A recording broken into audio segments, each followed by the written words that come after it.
Hello बच्चों, इसके पहले भी मैंने आपको पिछले वीडियो में भी थोड़ा सा प्रोजेक्ट के बारे में बताया था, क्योंकि वैसे तो आप लोग पूछ नहीं रहे हैं। प्रोजेक्ट में आपको जैसे कि मैंने दिया है वित्तीय विवरण और दूसरा दिया है रोकड़ प्रवाह। तो वित्तीय विवरण आप पहले भी पढ़े हुए हैं, फाइनेंशियल स्टेटमेंट। वित्तीय विवरण मतलब जो कंपनी होती है वो वर्ष के अंत में अपने वित्तीय स्थिति को जानने के लिए 3 खाते बनाती है: trading account, profit and loss account and balance sheet.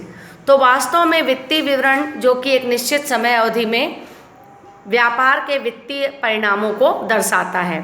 एक निश्चित लेखा अवधि की समाप्ति पर व्यवसाय की जो वित्तीय स्थिति है से लेखा अवधि में व्यापार के शुद्ध लाभ या शुद्ध हानि की जानकारी होती है, और साथ ही साथ एक फर्म की कुल कितनी संपत्तियां और कुल कितने दायित्व हैं इसकी भी उसको जानकारी होती है।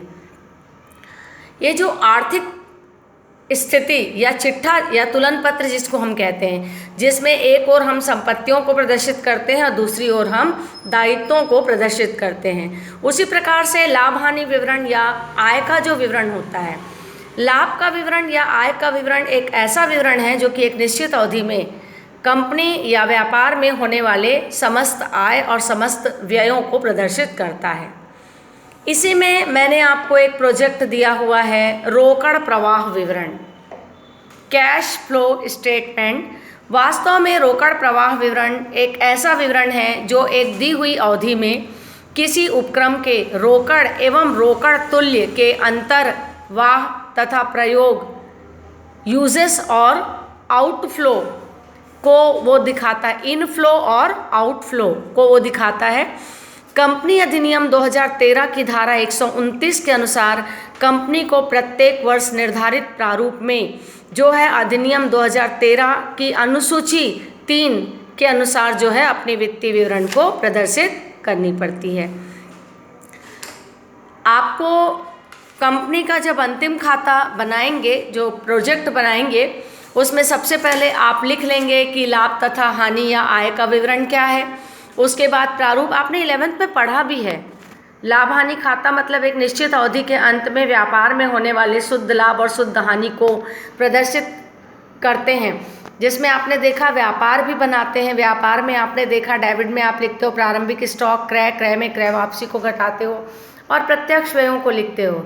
उसी प्रकार से क्रेडिट में आप जो है बिक्री, बिक्री में विक्रय वापसी को घटाते हो और अंतिम स्टॉक को लिखते हो, जिससे कि आपको सकल लाभ और सकल हानि की जानकारी होती है। ठीक उसी प्रकार से आप आय का विवरण तैयार करते हैं, लाभ का विवरण, जिसके डेबिट पक्ष में आप समस्त व्ययों को लिखते हैं और क्रेडिट पक्ष में आप समस्त आय का लेखा करते हैं। तो ये प्रारूप आपको पहले भी मालूम है और बुक में भी दिया हुआ है।